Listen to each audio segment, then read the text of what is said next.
E hoje você vai conhecer tudo sobre o Fiat Argo, um carrinho popular com design, na minha opinião, bem ousado e que particularmente me chama bastante atenção.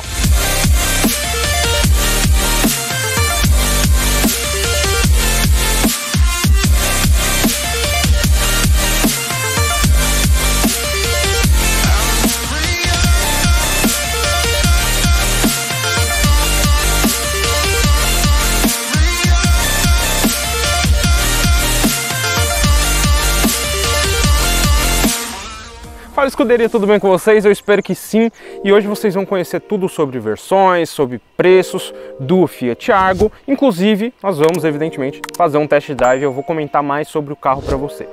Bom, aqui na tela vocês já estão vendo as versões disponíveis que você tem do Fiat Argo para comprar lá no configurador da Fiat.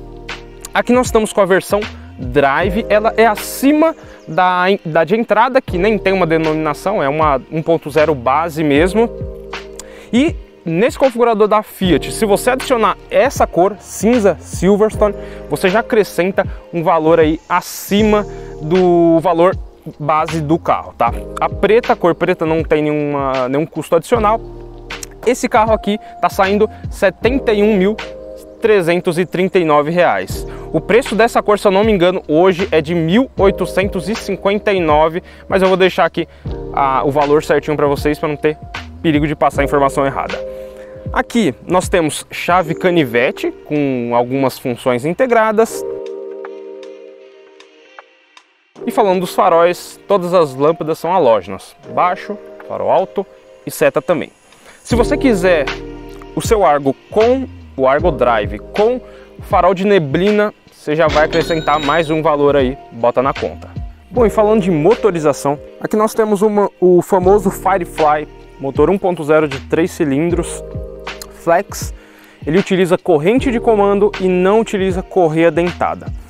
Produz 77 cavalos e 10,9 kg de torque, quase 11 kg de torque aí.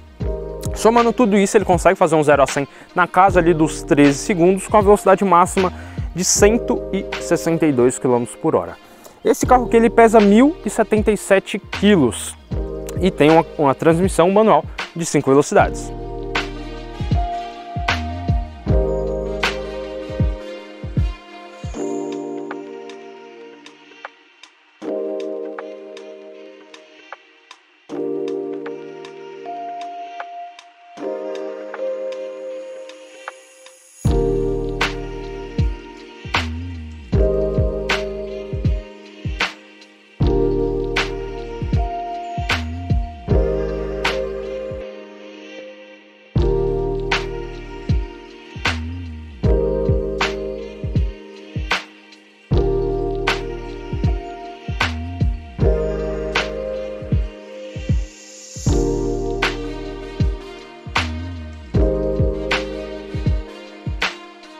Falando de iluminação, todas as lâmpadas aqui são halógenas, inclusive ali o brake light. Não vem nem com sensor de ré e nem com câmera de ré. Se você quiser, vai ter que gastar mais essa grana aí, coloca no orçamento. E aqui nós temos um porta-malas com capacidade de 300 litros. Na média aí de HB20, mesma capacidade do HB20 e, por exemplo, do Polo.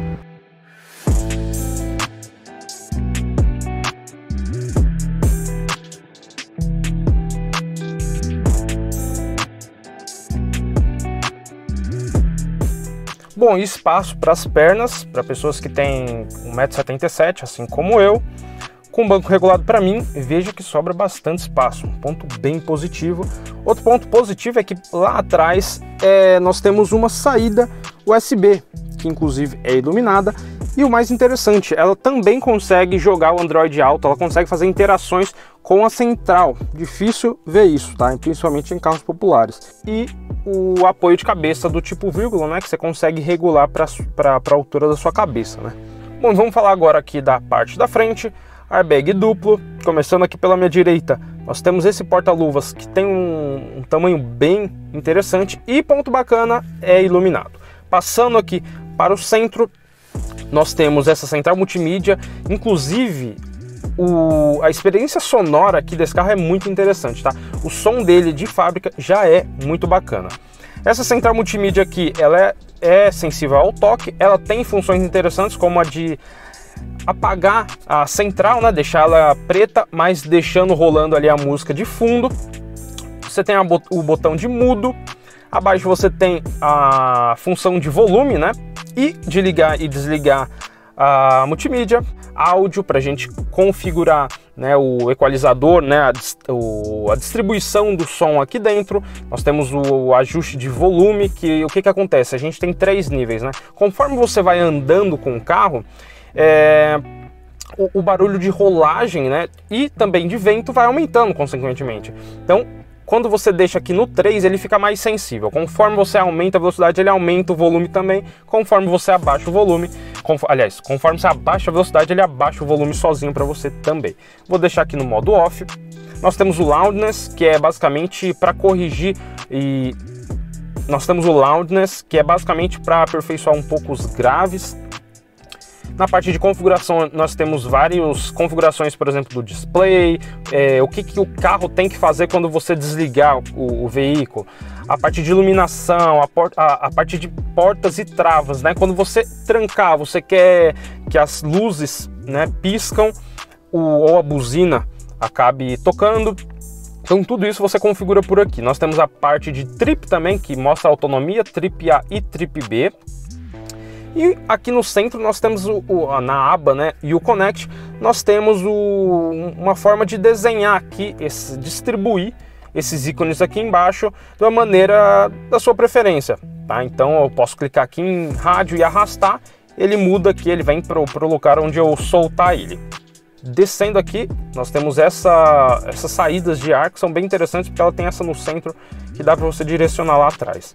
Aqui embaixo nós temos os controles, né, que nesse caso não tem, mas teria o botão para você desativar o controle de tração e também o farol de neblina. Aqui nós não temos, né, nesse carro. Nós também temos uma luz que indica se o airbag do passageiro está ativado ou desativado. Você consegue ativar e desativar de uma outra forma aqui no painel central, né, do carro, onde tem um velocímetro e tacômetro. Depois eu mostro para vocês. Embaixo nós temos o ar-condicionado analógico e um ponto bacana é que ele é iluminado.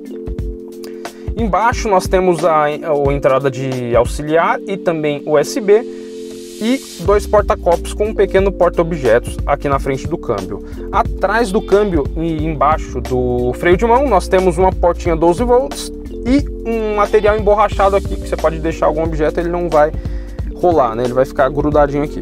O ponto bacana aqui é que a Fiat não saiu do padrão. Aqui nós temos o material mais predominante nos carros populares de hoje em dia mesmo, que é o que? Plástico. A gente tem bastante plástico. Mas o bacana aqui é que a Fiat brincou com a textura do material. Então você, apesar de ser plástico, você vê, ele tem uma textura diferente, ele tem um design mais ousado, né? E isso é um ponto bem positivo, um ponto que mesmo quando lançou esse carro, quando eu entrei, eu achei bem bacana, bem diferente do convencional. Isso é um ponto bem positivo. Passando aqui pro lado do motorista, nós temos o banco com regulagem de altura, tá?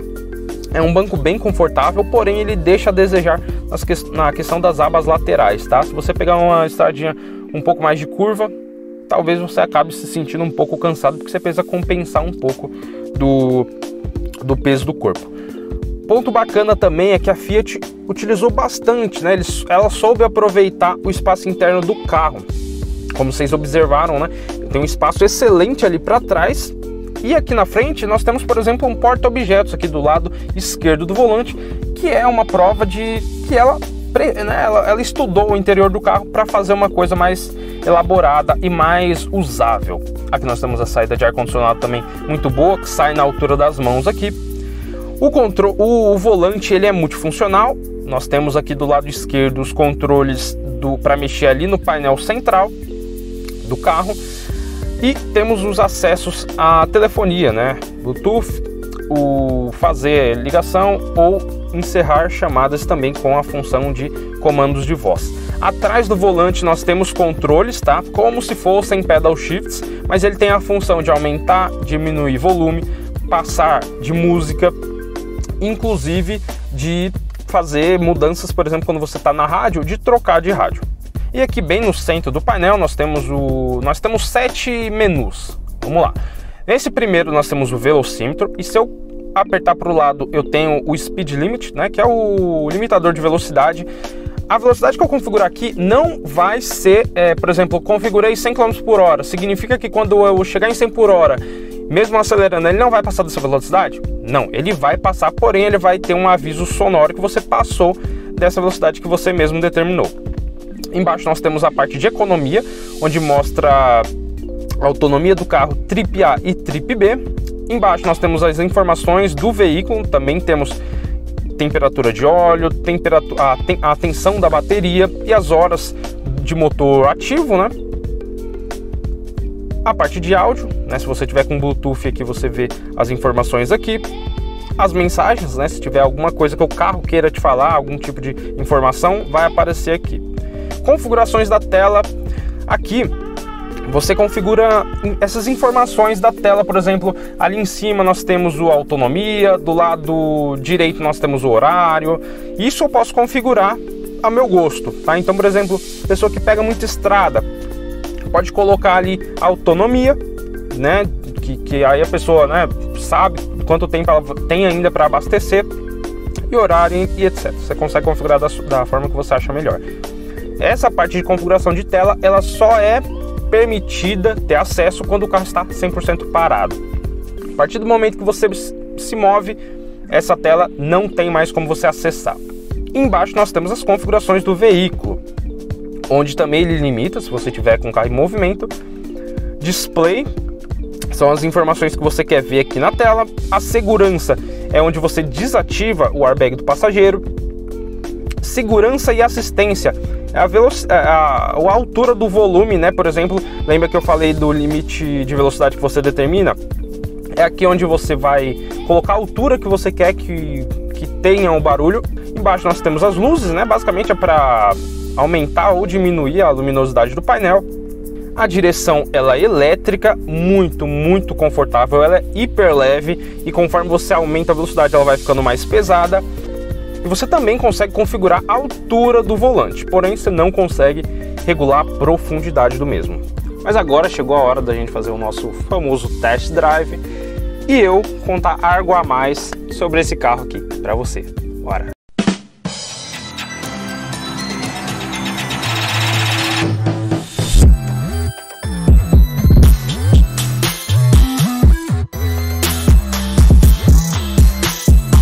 Hora do test drive. Ponto interessante aqui, ele tem um sistema que você não precisa dar na chave e segurar até ligar o carro, tá? Você só pode dar um simples toque e ele faz todo o trabalho sozinho. Obrigatoriamente você vai ter que pisar na embreagem, pós-chave, bati, ele ligou. Motorzinho 3 cilindros, você sente ele vibrar um pouco, mas é hora da gente dar uma volta. Imagino que vocês já saibam que a proposta desse carro é urbana. Esse carro aqui é feito especialmente para rodar na cidade. Significa que ele vai mal na estrada? Não, ele vai bem. Mas algumas características chamam mais atenção para a cidade, como por exemplo a central multimídia, que é uma central multimídia excelente, tá? Muito fácil de usar, super intuitiva e tem uma experiência acústica muito boa, tá? O som original de fábrica já é excelente, já é muito bom. Então na cidade, né, no anda e para, você vai escutando uma musiquinha legal. Outro ponto, praticidade, né? A versatilidade, por exemplo, do vidro ser elétrico, apenas um toque para subir e para descer para quem vai na frente, né? Não tem aquela de ficar apertando e segurando. Os bancos são bem confortáveis, tá? Eles não têm abas laterais aqui, então se você pegar uma estrada com mais curvinhas e você gosta de andar um pouquinho mais rápido, você talvez vá sentir um pouco de cansaço por conta de ter que acabar tendo que compensar um pouco o peso do corpo. Mas em si o banco ele é bem macio, então no anda e para, na cidade, dependendo do tempo que você vai passar dentro do carro, ele é muito confortável. Outro ponto aqui bacana é que a suspensão também colabora para esse conforto. É um carro que tem uma suspensão super confortável, ela apela mesmo em comparação com seus concorrentes, ela é a mais macia que eu considero, tá? Na minha opinião, ela é a mais macia. Então, nas ruas que a gente tem aqui no Brasil, que são péssimas, ele vai muito bem. Ele não deixa a galera aqui balançando para um lado para o outro. Ele consegue suavizar bastante os impactos, né, dos buracos. É isso. Outra coisa bacana, esse carro aqui, ele vai virar muito provavelmente dos 19 a 20 mil quilômetros comigo, e ele não está fazendo nenhum barulho de acabamento. Então é notável, né? Como eu disse no momento que eu estava fazendo a avaliação aqui do interior, que a Fiat tomou cuidado aqui no desenvolvimento do interior desse carro aqui.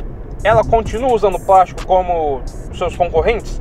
Continua, mas eu achei um cuidado bem interessante aqui com a questão das texturas.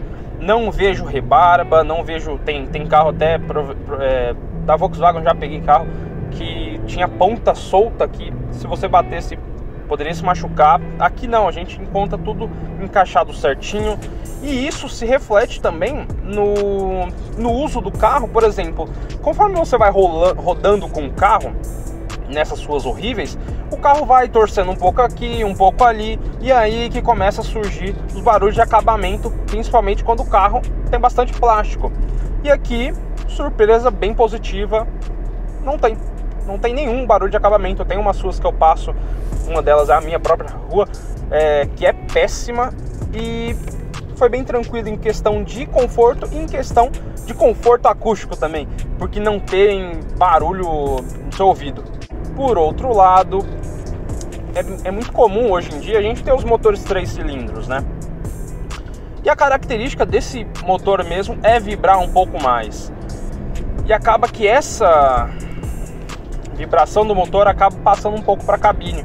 Então, se você para muito no semáforo, onde para da cidade, você vai acabar sentindo um pouco.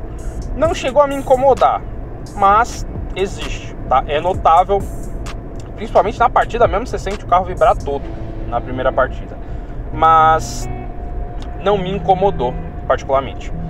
Outro ponto aqui que não é tão interessante assim é o câmbio. Isso é uma característica dos produtos da Fiat, né?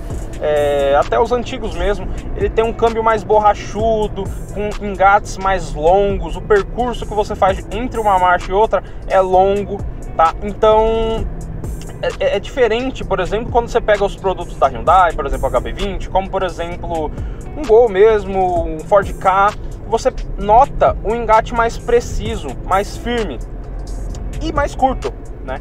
E é uma característica que a maioria das pessoas gosta, e eu sou um deles. E aqui o câmbio não é tão legal, ele é meio borrachudo. Mas em contrapartida, nós temos uma direção aqui elétrica progressiva, que ela vai aumentando o peso conforme você vai desenvolvendo mais velocidade, e ela é, entre os concorrentes, eu julgo ser a mais leve e a mais confortável. Na cidade ela é muito leve para você estacionar, por exemplo, no supermercado, por exemplo, na situação que você vai parar todo dia, né, na rua, por exemplo. Ela facilita, ela não te exige muitas manobras, não exige praticamente nenhum esforço. Então é um ponto bem positivo para mulheres, né? É um ponto que chama bastante atenção. O Fiat Argo vale a pena se você dar uma volta para sentir. É notável a diferença, tá? É uma direção muito confortável aqui. Outro ponto legal, né? Ele tem iluminação tanto no porta-luvas como no porta-malas. Nossa, mas é uma coisa tão simples. Pois é, mas faz muita diferença. Por exemplo, se você mora numa garagem escura e vai, por exemplo, tirar sacolas, né, de compras ali, uma iluminação é uma coisa mais confortável. E no porta-luvas a mesma coisa. Você vai fazer uma pequena viagem, ou às vezes você mora distante, pega um trecho de rodovia entre a sua casa e o seu trabalho, e aí às vezes você tem que pegar a carteira ou pega algum dinheiro, né, que tá ali, e aí tem iluminação, não tem do que reclamar, tá? É um ponto que faz diferença sim, pelo menos pra mim, faz diferença, e é uma coisa que não vai prejudicar. Então ninguém vai reclamar de ter uma lâmpada no porta-malas, no porta-luvas, mas claramente vai ter pessoas que vão reclamar se não tiver. Então tendo, já é um ponto bem bacana, bem interessante. Em matéria de suspensão, eu já falei para vocês, excelente, super confortável. Agora,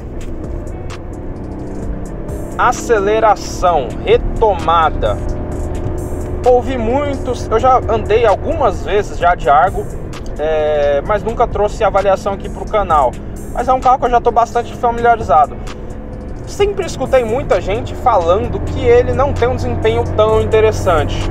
Concordo? Em partes.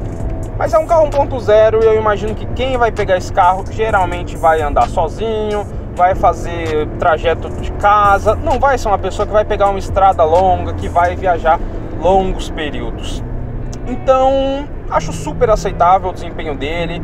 Se te incomoda, às vezes você tem um Argo, né, e tá assistindo o vídeo só por curiosidade, por uma opinião diferente, deixa aí nos comentários o que é que você acha. Eu acho bem capaz aqui, não vejo necessidade de mais força. Claro, é como a questão do porta-luvas e a iluminação, né? Ter um fôlego a mais é interessante? Sempre. Mas aqui com a proposta do carro, eu acho que isso casa bem. Esse desempenho aqui é agradável sim. A questão de freio, vou dar uma freada brusca, não tem ninguém atrás, vou esperar chegar ali, ó. Estou a mais ou menos aqui, vamos ter visão aqui da frente, claro, né? Ó, no meio da curva, ó, pisei. Veja como o carro para bem. Não temos freio a disco na traseira, tá? É disco somente na dianteira. Deixa eu pegar o negócio aqui. É disco somente na dianteira.